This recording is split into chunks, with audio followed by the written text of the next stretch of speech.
BPF मानि मा? BPF मानि मा? BPF मानि मा? BPF मानि मा?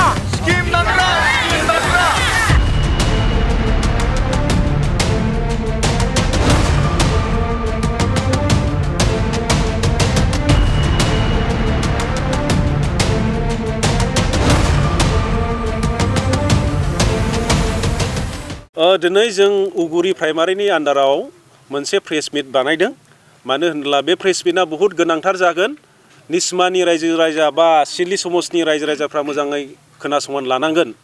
उद्देश्यआ जादों माने BPF सरकार फैनाय लोगो लोगो बा जोंनि सरकारा समाव मामोन निस्माया बा सिडली समस्तिया मा जानो थांगासिनो मा जादोंमोन दा मा जाबोखो 6 मासाव बिनि फोरमायथि बा बिनि इनफरमेशनखौ जों रायजो राजाफोरनो हरगासिनो दङ। दा आं बुंग्रोनोसै माने BTC हाग्रामा सरकार बा मानगोनां हाग्रामा सरकार फैनायनि उनावनो माने बहुत जाहामेलाखौ जों नुनो मोनदों। स्पेशली निस्मा समस्तियाव। निस्मा समस्तिया मोनसे बेकवर्ड जायगा जों बयबो मिथियो। गोदोनिफ्रायनो जोंहा डेभेलपमेन्ट बेफोरखौ मोननो फैयाखै। किसुमान जोंनि एरियाफ्राव डेभेलपमेन्ट फैदोंमोन नाथाय बिथांमोना बे डेभेलपमेन्टफोरखौहाय दाननानैसो होदों। बिनि थाखायनो जों दिनै निस्मा बाखि जानानै निस्मानि रायजो राजा जानानै जों बे मिडियानि गेजेरजों फोरमायो माने जिथु स्किमफ्रा दानजादों बेफोरनि लिस्टफोरखौ जों फरायथिनानै होनो गोसो जादों। दा स्किमनि बेलायाव जोंबो सापर्ट दं BPFफोरजों बिथांमोनाबो लाबोथों स्किमखौहाय जोंबो समर्थन खालामो बा सापर्ट खालामो। मानो डेभेलपमेन्टखौ नांगौ जोंनोहाय जायखिजाया सरकार जाया मानो डेभेलपमेन्टखौ नांगौ। नाथाय बिसोरो मानो दानखो BPFआ मानो दानखो बा BPF सरकारा मानो दाननो मोनखो नैबेखौसो फोरमायनो गोसो जादों। दाननायनि फारिलाइखौ जों होनोबो गोसो जादों। मानोना बे पेपारखौ जों डिपार्टमेन्टनिफ्राय लानानै बुंदों बे नंखाय नङा। किसुमान स्किमफ्रा अलरेडि टेन्डार प्रसेस जाखाजोब्बायमोन। खोथाथे खोथा जों बुंनो खैला मैलायाव मोनसे ICBP ब्लक माने लामा जानो थांदोंमोन। बे लामाया जानांगौमोन आउटपस्टनिफ्राय खैला मैला सेन्ट पिटार मोनसे इंलिश मिडियाम दं बे लामाया फुरा सेंसन जाखाबायमोन। बेखौ दाननानै होबाय बे 20 लाखनिमोन।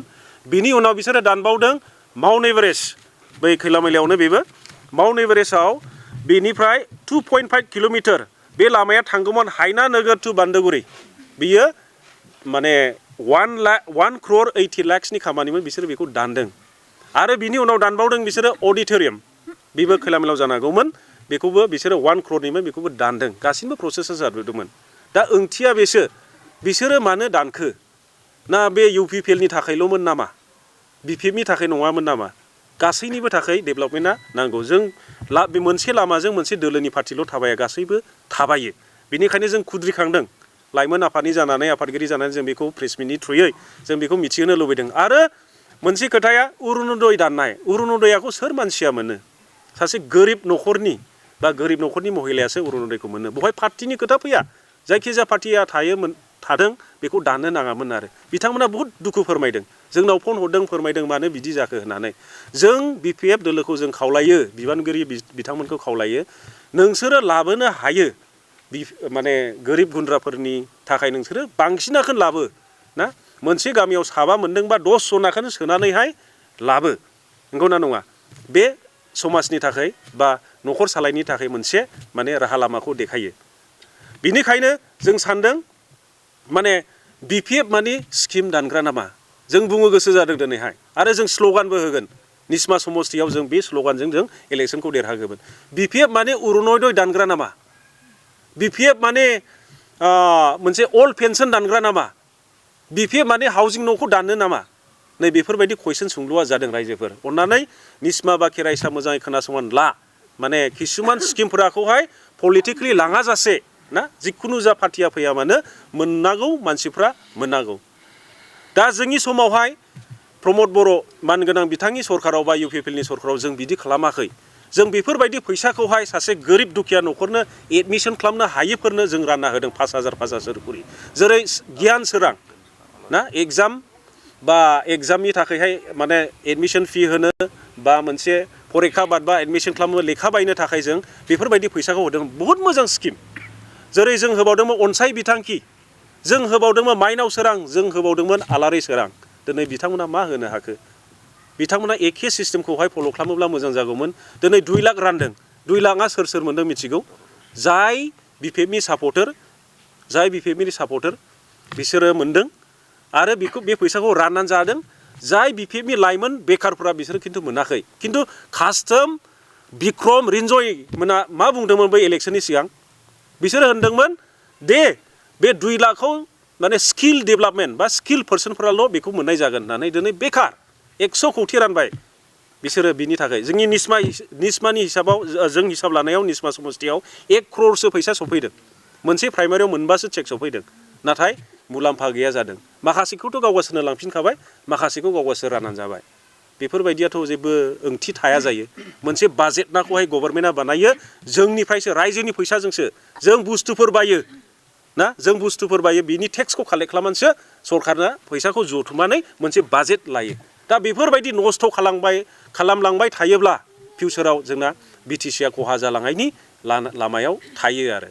बिनिखायनो आं रायजो राजा निस्मानि माने मानगोनां रायजो राजाफोरखौ खावलायो जाहाथे बे बिसायख'थियाव जाहाथे मोजां सरकारा फैफिनो।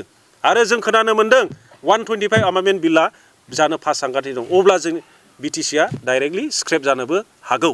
बिनिखायनो जेबो गिनाङा, जों देरहानायनि लामायाव दङ मोनफ्रोमबो समस्तियावनो।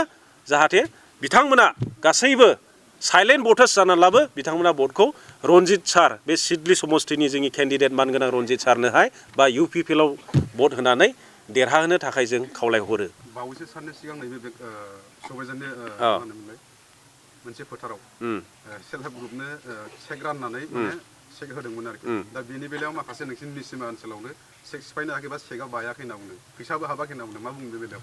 बेफोरो माने नंगौ जादों। जोंनि UPPL सापर्टार बा जोंनि सेल्फ हेल्प ग्रुप ना सर्टेडआव जानाय जोंनि UPPLनिफ्रायबो दंमोन आरो बिसिनिफ्रायबो दंमोन।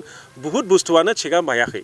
मा खेथ्रआव होदों जोंबो बुजिनो मोना ना, मोनसे सरासनस्र दं बे सिङावहाय पलिटिकेल लाबालाबिबो होदों जानो हागौ बिसोरो माने बुहुत। दा जों खोनाबावदों सोरबा अरुणोदय मोननिफोरखौहाय 1500 फैसा डाइरेक्ट एकाउन्ट ट्रान्सफार खालामनो नागिरगासिनो दं।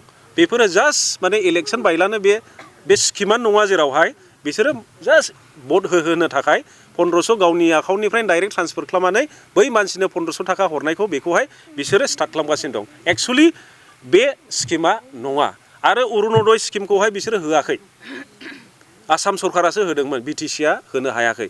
300 कौटि थाखाखौ जोंनि मानगोनां प्रमद सारा गारबोदों, बेखौसो इसोर रानगासिनो दं। बिसिनिथ' लाइबिलिटिसानो 3000 कौटि दंमोन, बिसोरथ' सुखायाखैनो। बेखौ जोंनि प्रमद सारा 500 कौटिसो सुखायनानै गारबोदों।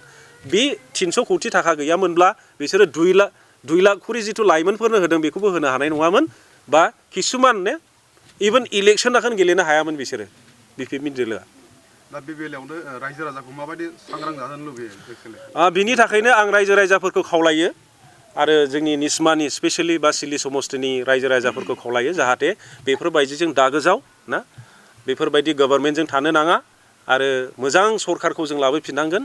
जाय सरकारा गोरिब गुन्द्राफोरखौ मिथिनो गोरों, जाय सरकारा ना फरायनायनि थाखायहाय रायलायो, जाय सरकारा डेभेलपमेन्टनि खोथा रायलायो, जाय सरकारा गासैबो हारि ना बिटिसिआव बेसेबां दं बिसोरनि थाखाय डेभेलपमेन्टनि थाखाय रायलायो, बिनि थाखाय माने UPPL सरकारखौ देरहाहोफिननांगौआ बहुद गोनांथि दं। मोनसे स्ल'गान होनो थांगासिनो दं इउथ लाइमोन आफादनि ब्लकनिफ्राय, UPPLनिफ्राय, BPF मानि मा? BPF मानि मा? BPF मानि मा? BPF मानि मा?